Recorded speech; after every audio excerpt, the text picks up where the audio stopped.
elle a su combiner l'intelligence et la beauté. Elle est connue comme étant la Kahena. Elle a gouverné les Amazirs d'Afrique du Nord pendant des années. La Kahena était le surnom de cette chef de tribu amazir que les Arabes nommèrent ainsi pour sa sagesse, bien qu'elle s'appelait en réalité Dihiya. Elle se distinguait par son savoir, mais aussi par ses pouvoirs de voyance et de prédiction de l'avenir de son peuple, ce qui lui valut de prendre le trône. Dihiya ou la Kahena a vécu au 8e siècle de notre ère.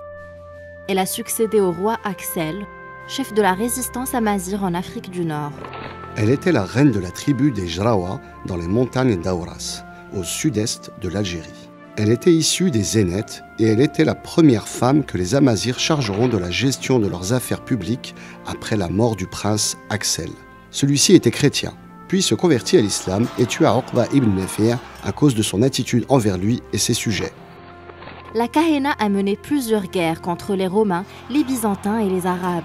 Après avoir vaincu l'Empire de Rome, elle a réussi à unir les tribus amazirs autour d'elle. Elle a ainsi mené des batailles féroces contre les armées arabes qu'elle a attaquées et expulsées de la majorité des régions nord-africaines.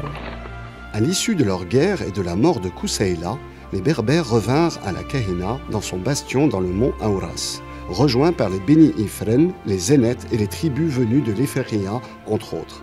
Elle les accueillit chaleureusement et réussit avec eux à combattre les musulmans une bonne fois pour toutes. Elle les suivit en effet jusqu'à réussir à les chasser de l'Eféria. Dihiya gouverna les tribus amazirs et attaqua les armées islamiques en 688 en menant l'offensive contre l'armée de Hassan ibn Nu'man al-Ghassani. Elle le força à se retirer à Tripoli en brûlant champs et villages en entier afin de faire partir les Arabes. Malgré la défaite des musulmans, la Kahena est certaine de leur retour et pressent une attaque contre son royaume. Elle décide alors de mener une politique de la terre brûlée pour dissuader les armées ennemies. Dihiya gouverne son armée d'une main de fer.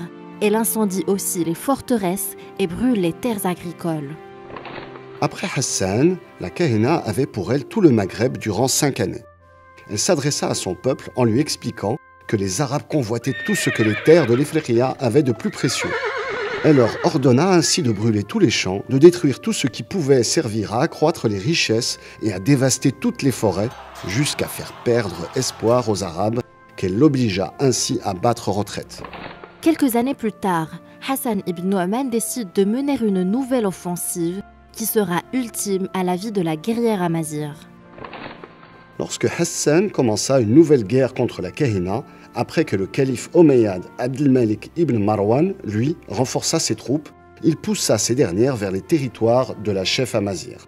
S'ensuivit une bataille ultime qui fit nombre de morts à tel point que les gens crurent à une fin du monde. Le duel finit par une défaite cuisante des Berbères ainsi que la mort de la Kahena sur le champ de guerre. À l'issue de cette bataille sanglante, Dihiya meurt, mais son courage et sa bravoure l'ont rendue immortelle. Aujourd'hui, elle s'érige au rang d'héroïne dans la civilisation amazir.